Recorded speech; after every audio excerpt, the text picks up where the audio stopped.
అరుణ కిరణాల మధ్య ప్రచండ సూర్యుడిలా ఉదయిస్తాడు. నువ్వు కళ్ళు తెరిచి చూసే లోపు నీ అజ్ఞానపు కళ్ళు తెరిపించి శుభాలు పలికిస్తాడు.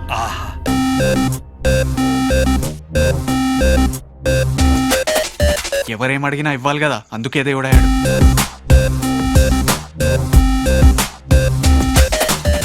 అంటే దేవుడికి కూడా మార్కెటింగ్ టీం పని చేస్తోందన్నమాట.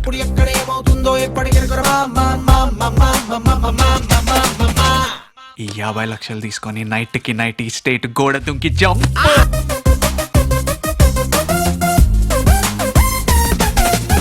బాబాయ్ లాంటి టీ షర్ట్స్ వేసుకుంటాడా?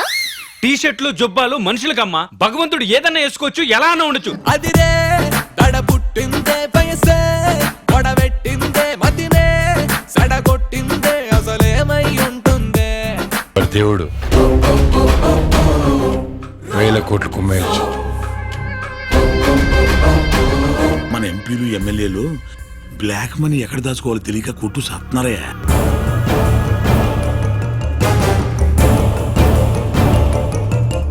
పిచ్చి జనం రా పాపం. ఎప్పుడు వీళ్ళకి ఎవరో వస్తారు ఏదో చేస్తారన్న నిస్సహాయత ఎప్పటికీ పోదు.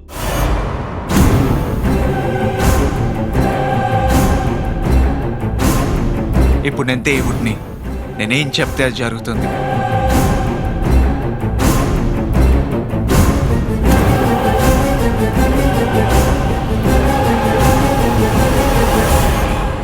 సార్ సార్ సార్ ఏంటి సార్ ఈ అన్యాయం? ఏ పురాణంలో ఉంది సార్ మనిషికి కరెంట్ చౌకిచ్చి చంపేయచ్చని?